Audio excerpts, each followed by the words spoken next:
Thought I died on you. Still kicking. Wild Willie here with some wild ideas. So as I get older, I realize the ideas that come into my head become less my ideas and more something else's ideas. Isn't that weird? Anyways, here's an idea. This is my. I'm going to counseling college right now. I'm going to be a counselor. So this is my counseling method and philosophy. All right, so it's been said before. It's been said before many times in many different ways. Sometimes we have to change the way we say it to try to get more people to understand, right? So it's memories. Everything is memories. Really, they're kind of the enemy if you think about it in a sense. But memories aren't really the enemy. They serve a purpose, okay? Because when you're young, without memories, like you wouldn't know anything, you wouldn't learn anything. Like the first part of life, the point of the first part of life is to acquire memory, right? So like when you're a kid and you see the stove glowing red and you're like, well, that looks cool. I'm going to touch that. And then you touch the hot stove and it burns your fingers. That registers somewhere in your mind as a memory. It's how we all learn, right? The hot stove, it's red. I touched it. It burnt me. It hurt me. That's the memory. The memory is hot stove equals pain, right? And that's the memory. And then the synthesis of that memory is I don't touch hot stoves. It makes me hurt, right? The synthesis of the memory becomes the sense of self. Okay, so as we go through a life acquiring all of this memory, the sense of self synthesizes all of the memory and it exists. The sense of self exists, right? Based on all the memory we have acquired. But at a certain point, it starts to be that the memory no longer serves us, right? So this is the flow of the life, right? Acquire memory and then delete memory, erase memory. Right? That's the whole point of the life. Because the sense of self is synthesizing the memories. And the memories are always continually changing because like we're continually living, right? So, and the sense of self creates a problem for us. Because if we have more negative memories, if we have more pain, if we have more memories of touching the hot stove, right? Then our sense of self becomes disempowered, unempowered. We lose a sense of our power. We become powerless, right? So if we have more positive memories than negative memories, or if we have more memories that the sense of self can synthesize and make sense of that make us feel good, then we feel powerful. Right? So our feeling of life is always kind of dictated on our experiences, but also the sense of self within us that's like trying to empower himself or feel powered, like depending on if my experiences are positive or negative. And we can't always control that, right? So our sense of self is dependent on areas outside of our control. So in a sense, our sense of self is disempowered already, right? So right, memories exist in the present moment, right? Something happens, it gets formed into a memory, it's stored in some part of your mind, and it's like stored in some part of your body, right? And that memory can come up, and if it comes up in the present moment. Right, comes up in the present moment. So that tells us that there is only the present moment, right? So in the present moment, you can be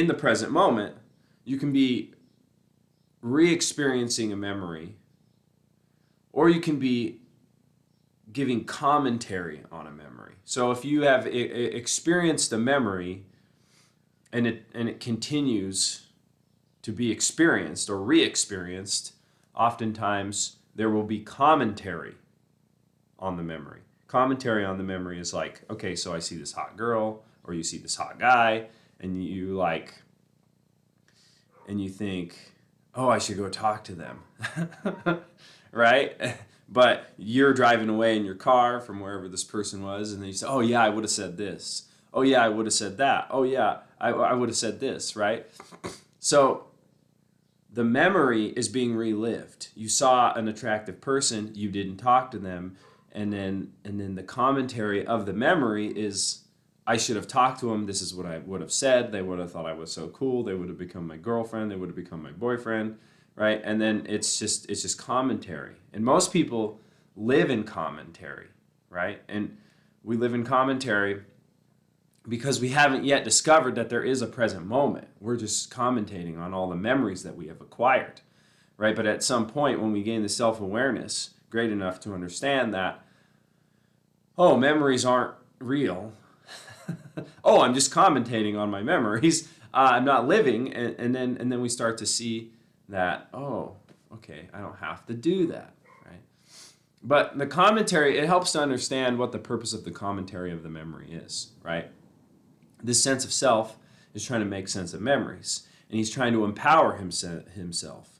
So if he can relive and recomment on the memory, and oh yeah, I would have said this to that hot girl, and I would have looked so cool, and she would have thought I was so cool, and she would have come back to my place, and whatever, right? So it's like I'm creating a narrative. The sense of self is creating a narrative where he empowers himself over a memory that was not it wasn't that great, nothing happened. So it's a way to empower himself over a situation, right? So that's what the purpose of commentary of the memory is. So this leads us to how we actually gain power in the realm of self, and that is through initiations. Okay, so I've been hearing this word in a lot of the videos I watch in my own research and just learning, and I said, what the heck is this? But initiation is actually, it's a really important concept. Maybe not in the esoteric way they talk about it. It doesn't necessarily matter, but it is an esoteric concept. But so initiation ultimately is the undertaking of a journey. So when you undertake a journey in any way, and there's specific things require specific actions for initiation, and when you undertake a journey in any one of those specific things, you gain insight into the thing that was undertook, the journey that you undertook, and you also gain the completion of a journey, right? There's two separate things, right? So say you want to become a Christian. In order to initiate yourself into being a Christian, you have to deny yourself, pick up your cross, and follow Jesus. You have to put Jesus into your heart, and then that requires specific actions. And if you uphold and participate in those actions, you are undertaking a journey. You are on a journey. You are walking in a journey, right? And you gain knowledge of that dimension, right? Same with Buddhism. If you want to become a Buddhist, you initiate into Buddhism by taking certain precepts, by agreeing to do certain actions, to meditate every day, to abstain from lying, cheating, taking intoxicants, saying whatever, all these things, right? Same with, you want to learn a musical instrument, you want to take up an art form, you want to learn how to build a car. Well, you have to initiate yourself into that by buying the tools, by getting the equipment, by getting the machines, right? Anything that you start and finish, right? Initiating it is acquiring the means to undertake your journey and then completing the journey. It's assumed that you're going to complete the journey when you undertake the journey, right? So when you do that, as I was saying, like maybe you buy an instrument with the purpose of you buy an instrument with the purpose of learning how to play the instrument. You buy the instrument, you've initiated the journey of learning a musical instrument. Now you have to do it. It's implied that you're going to, right? So it's interesting, when you initiate certain things, it unlocks other things, right? So if you want to acquire memory enough to a sufficient degree in one specific thing, and you want to acquire skill with that memory, to a certain point, you initiate this process where ultimately, when you complete your journey, you will gain mastery. You will gain mastery of a subject. And if you gain mastery over a subject, then you have opened the potential to initiate mastery over self. Okay? So, and these are the dimensions, and these are the parts and aspects of mastery of self, right? So there's memory, which is stored in mind and felt in the body. And then there's commentary on the memory, which is the sense of self's way to try to empower himself when reality wasn't great, because reality just isn't great all the time. It's only great sometimes, right? And then there's initiatives, which unlock things for you on your journey to master self, to acquire memory, and then to erase your memory. And then there's the present moment, right? So those are the four things. So I have to check my notes. So if you, like I said, if you have attained mastery over a subject, you have initiated or you have obtained the option and the ability to initiate the process of self-mastery. Whether you engage in self-mastery or not is up to you consciously. Consciously, we all have to have an anchor and have a compass and have made a decision. What is my compass? What is my anchor? What is driving me? What is guiding me? That's a big indicator of how fast and how far a person will progress in their life in terms of mastery of a subject, acquiring of memory and skill, and then mastery of self, which is the deletion of memory, right? And so, since we've all been born into life, though, since we've all been born into life, we've all taken birth, we have all initiated the process of life. So I can choose to engage in a specific topic, or I can choose to engage in a specific subject, right? And I can gain skill, and I can gain power, right? But since we've all initiated into life is the great teacher, right? Life is the great teacher. That's why I mentioned in the beginning of the videos, you get older and you stop attributing your ideas and your knowledge to being you and being yourself, but you start to attribute them to something else, right? Because this is the thing.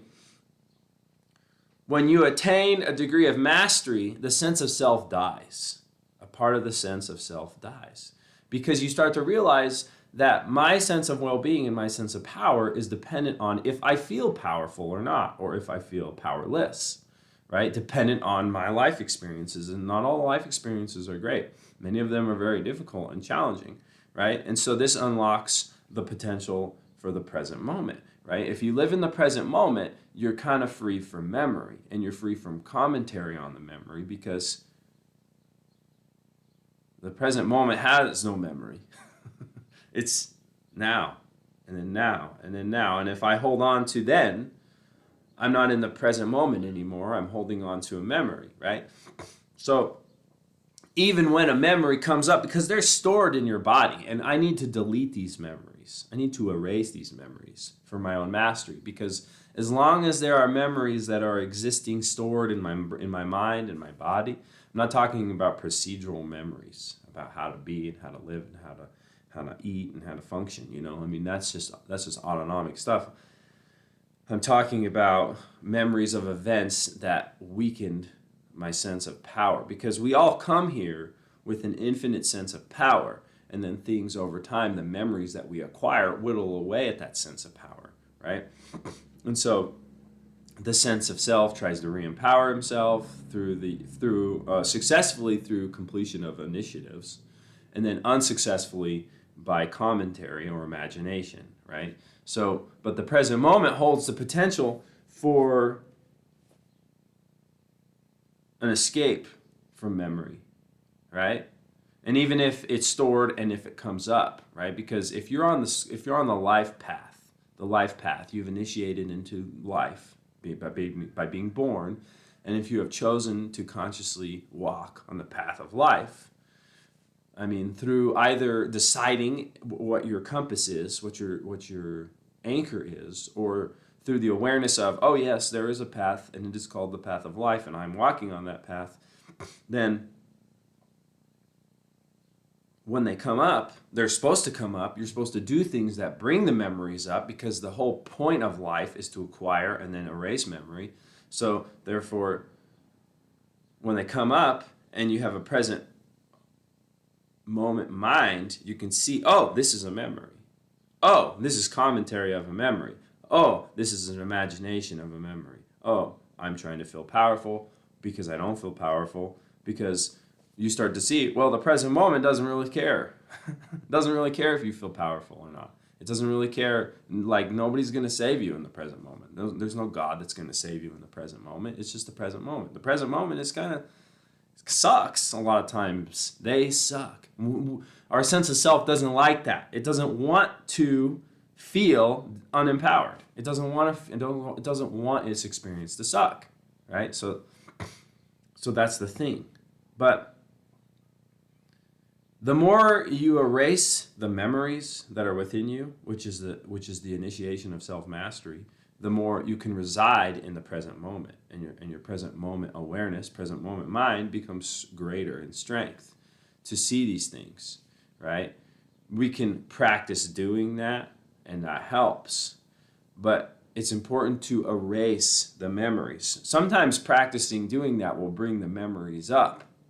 Sometimes it doesn't bring the memories up. Sometimes it just rolls right into commentary. And if you're rolling in commentary, it means that you have too many memories. You need to delete those memories, right? So I'm checking my notes one more time.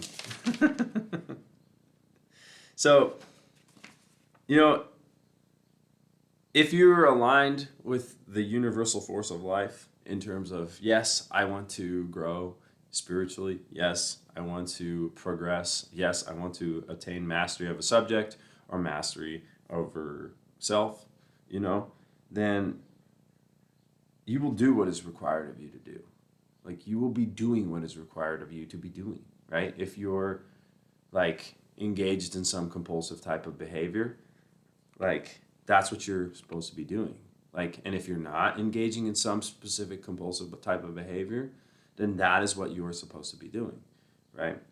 So if aligned with the higher force, the higher universal force of life, people will do what is required of them to do and live in accordance with where they were at. Because you can't attain mastery if you haven't attained mastery over a subject, because you haven't accessed the initiation to the process of mastery. You see what I'm saying? So, power aids in one's ability to face challenges when the present moment ability is not present. Yeah, that was another important. I took these notes. I had a download and I took all these notes, but I can't remember them all. So, having power helps you. Initiating tasks helps you. Even if you've initiated or accessed the initiation of mastery, continually initiating tasks and completing journeys helps you, because it gains a sense of power. The sense of power that the person, the organism, the individual has can allow the being to face challenges when the present moment mind is not strong enough to do that. You see, so they work together. Ultimately, though, the sense of self needs to be abandoned. That's why in the Bible it says, deny yourself. Pick up your cross, deny yourself. I said that. You pick up your cross, deny yourself, and follow Jesus, right? So denying yourself in